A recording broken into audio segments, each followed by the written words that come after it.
¿Quieres saber cómo está el clima del sector turístico? Este es el parte meteorológico. Noticias, tendencias y temas de interés relacionados con los viajes y el turismo.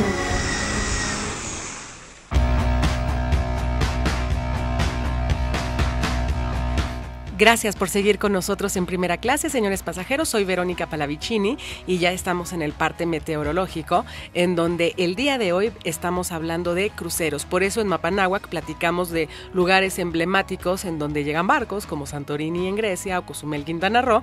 Pero ahora Tania Rivera, alumna de la licenciatura en Administración Turística, nos va a dar toda una cátedra sobre estos barcos, ¿verdad?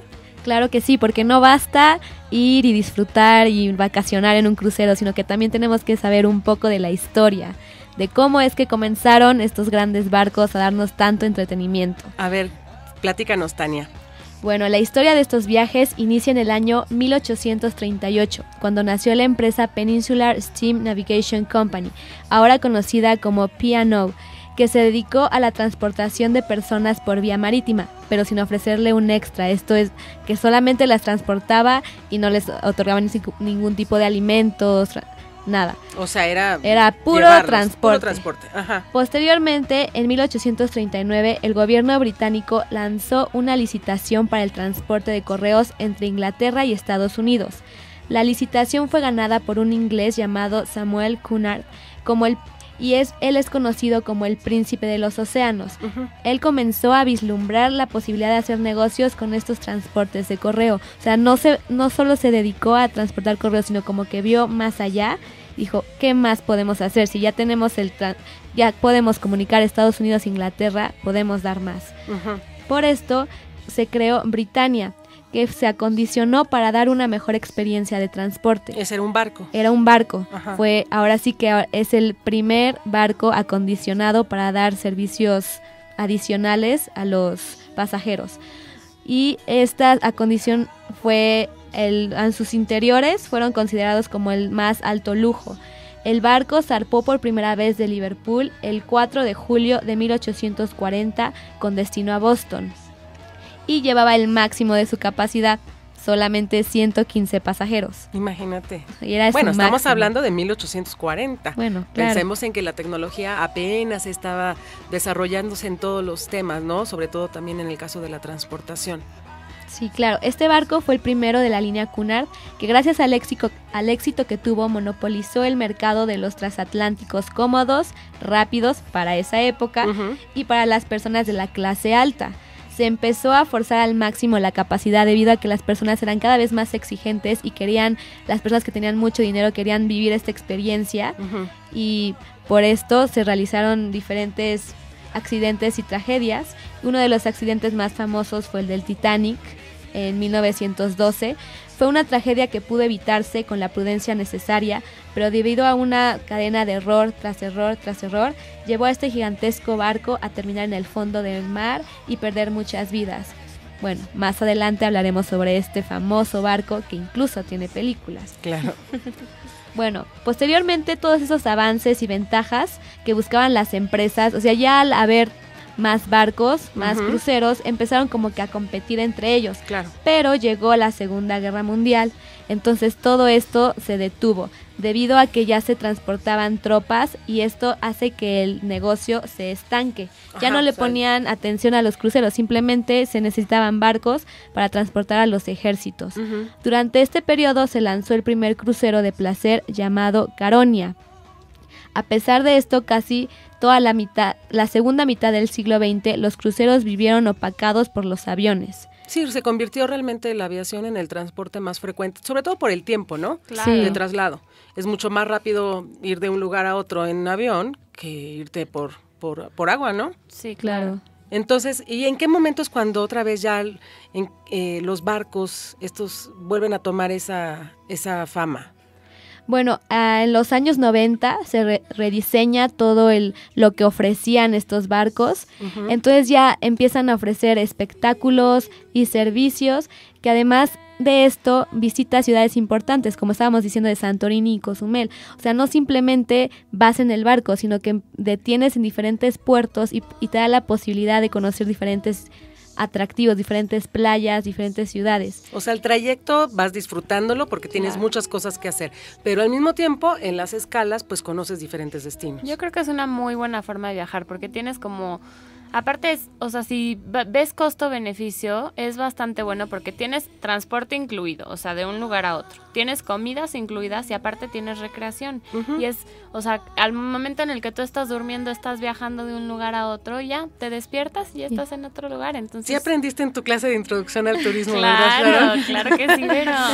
Muy bien, seguimos, Tania, entonces, y con esto de los barcos temáticos. Claro, no solamente se detiene en el hecho de transportarte y darte servicios, sino que ya tienen temas.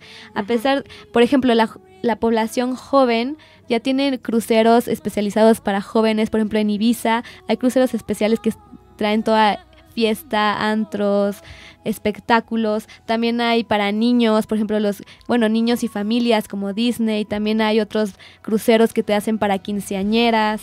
O sea, como que ya hay mucha opción. Entonces, por ejemplo, hay otros que te llevan desde Barcelona a Ibiza. En sí, ya el tema de crucero como que todavía yo siento que se puede explotar aún más, porque hay muchos temas que no están del todo explotados. Y a pesar de los problemas, bueno, ahorita vas a hablar del naufragio más famoso de la historia, pero, y bueno, recientemente sabemos lo que pasó con este barco que se quedó ahí volteado en Italia. Pues, estamos en pleno siglo XXI y ocurrió un accidente de esta magnitud a pesar de la tecnología y de muchas cosas, pero es uno entre cuántos miles de viajes de barcos. Es como cuando se cae un avión, ¿no? Que es muy aparatoso, es un accidente que todo el mundo se entera, pero realmente son transportes seguros, muy seguros, tanto los barcos como los aviones. Sí, claro, hoy en día como que se te hace imposible pensar que un crucero se quede a mitad del mar. Naufrague. Bueno, acaba de suceder. Sí. Pero es como, no lo ves tan posible, como que te sientes más seguro en un barco. Claro. Y ahora, actualmente, ¿cuál es el crucero más grande? Bueno, actualmente el crucero más grande es Oasis of the Seas, que tiene una capacidad para 5,400 pasajeros. ¿Qué? 5,400. Es de Royal Caribbean y es impresionante. O sea, eso según yo también es una gran diferencia. O sea, el cómo han crecido de que ya hay pistas de hielo, paredes de escalar, 400,000 albercas, puedes, ¿cómo se llama? Surfear. O sea, ya hay tantas cosas que hacer. Por ejemplo, en ese está el Cirque du Soleil. O sea, ¿quién se podría imaginar hace 5 años que ya ibas a tener en un crucero Cirque du Soleil? O sea, el tamaño de esos barcos es increíble, o sea, impresionante. Tan solo con imaginarte 3 hoteles de primera clase, de lujo, con 1,200 habitaciones, 55 restaurantes. ¿Esto en qué barco, En el Oasis. En el Kaguya, ¿no? Que es el que tendrá como nombre Kaguya. Es el barco que creo que va a ser el más grande ese. Sí. Ajá. Entonces, 3 hoteles dentro de un mismo barco, 1,200 habitaciones. ¿Cuántos restaurantes? 55 restaurantes. No te creo, se me hace demasiado. Muchísimo. Un shopping mall, ¿no? Nunca te cansas de estar ahí. Eventos deportivos. Salas de convenciones, conciertos, como decías tú, un circo adentro, parque de diversiones, o sea, hay montañas rusas dentro, o ratón loco, lo que se llame, dentro de un mismo barco. Ya son como pequeñas ciudades, en el mar que se mueven de un lugar a otro. Oye, no, exactamente, hay de todo y para todos. ¿Cuándo va a comenzar a navegar Kaguya? Comenzará a navegar en el año 2013 y bueno, sus principales destinos van a ser los países asiáticos. Y normalmente va a tocar la puerta de Nueva York y Barcelona. Ok. Entonces estaremos pendientes. Claro, y sobre todo, al menos si no nos vamos a subir, al menos verlo en fotos. No, va a estar impresionante, imagínate el tamaño. No. Voy a confirmar eso de 55 restaurantes. De verdad se me hace sorprendente. Como no sé cuántos increíble. Pisos va a tener esa cosa. Sí. No, bueno. Y bueno, ahora sí, vamos a platicar.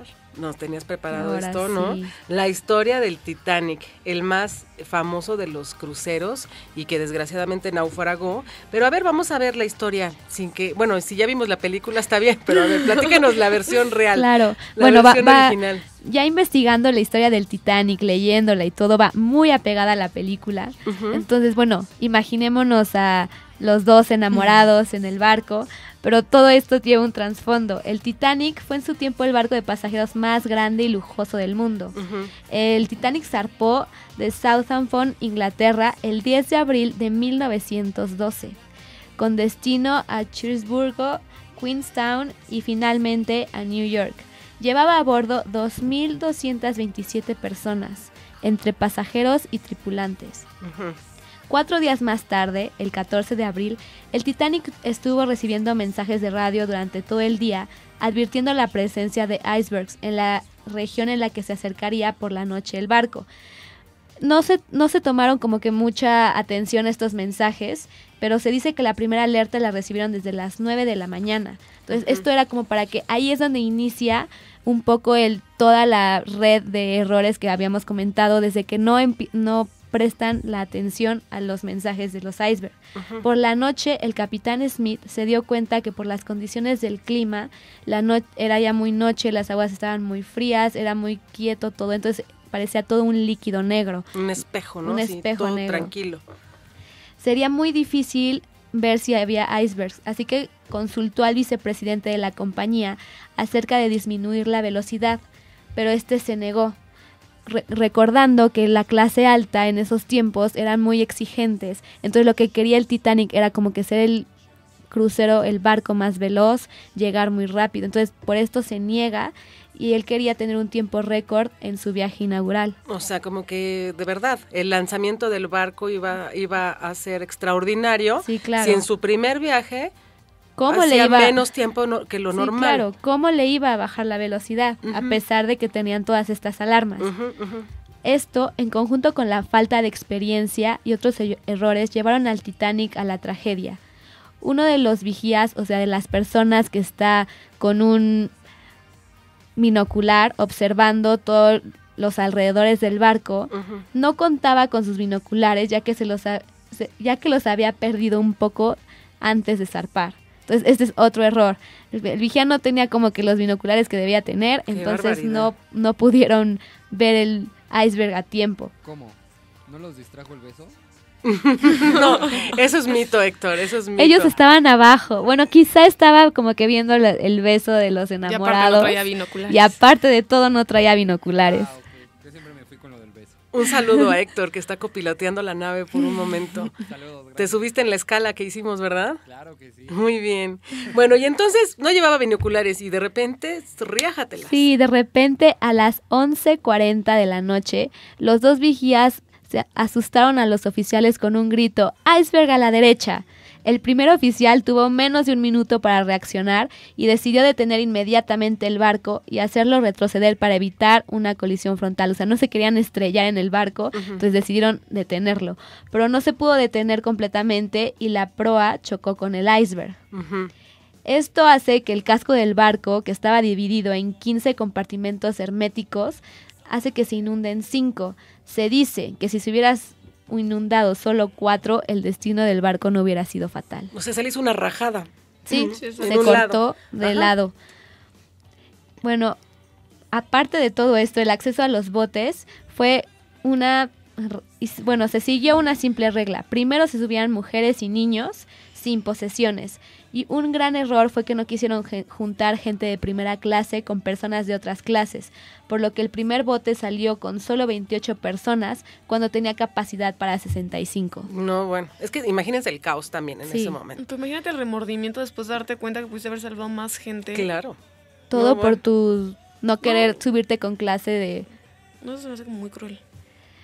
Luego, a la 1:30 de la mañana ya estaba bajo el agua una gran parte del barco y era casi imposible permanecer de pie en la cubierta debido a su gran inclinación, y los pasajeros que intentaban subir a los botes sin tener acceso a ellos se les disparaba. O sea, se armó un caos. Casi una hora después, debido a que el agua había alcanzado ya el nivel de la primera chimenea, se cortó toda la electricidad y todo quedó a oscuras. Posteriormente, el buque, debido al peso y a la inclinación, se partió en dos y comenzó a hundirse. La gente en los botes remó y empezó a alejarse sin querer regresar a ayudar a aquellas personas que se encontraban nadando en el mar por miedo a que también el bote se hundiera si subía más gente. El buque que rescató a muchos de los afectados por el accidente fue el Carpathia de Cunard, que se dirigía a Gibraltar y que había cambiado de curso al recibir la primera llamada de auxilio del capitán Smith, pero esto solo llegó 4 horas más tarde, salvando a solo 210 pasajeros.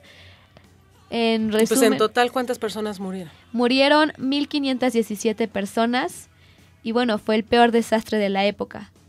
El número elevado fue porque el barco solo llevaba botes salvavidas para 1,178. Y por razones que ya mencioné, solo se salvaron 705. No, pues la verdad es que sí estuvo muy, muy fuerte. Afortunadamente en el reciente naufragio del barco que se quedó ahí en aguas de Italia, pues no perdieron la vida tantas personas. Sí, hubo más de 13, creo, personas fallecidas. No, pero imagínate, 13 a comparación de 1,000 y tantas, sí. o sea, es... No, de verdad fue uno de los más emblemáticos naufragios. Y tú tenías algún dato interesante sobre los cruceros, más reciente, ¿verdad, Sí. Gaby Franco? Bueno, un dato interesante, bueno, que me llamó la atención fue de que se anunció que Carnival está invirtiendo $150 millones en infraestructura portuaria en destinos del Océano Pacífico y el Mar Caribe. Bueno, donde se planea la construcción de una terminal de cruceros en Cozumel, como ya lo habíamos mencionado, y otra en Baja California Sur. Eso suena muy bien. Carnival Sí. es importante, ¿no? Sí, bueno, como lo mencionabas, bueno, es la empresa de cruceros más grande del mundo. Solo maneja, bueno, con decirles que maneja el 80% del negocio de cruceros en México y es propietaria de 10 navieras consideradas entre las más importantes del mundo. Bueno, entre ellas son Carnival Cruise Lines, Princess Cruise Lines, Holland American Cruise Line, Seabourn, Cunard, AIDA Costa Cruise, Ibero Cruises, P&O Cruises y P&O Cruises Australia. O sea, Carnival ya es un grupo, ¿no? Sí, exacto. Lo bueno de esta inversión es que, bueno, va a fortalecer la actividad turística y obviamente va a generar mayor bienestar para las familias en las cuales se van a crear estas terminales, que sería como Cozumel y Baja California Sur. Pues qué buena noticia nos traes. Exacto. Muy bien. Muchísimas gracias, Gaby, por este último...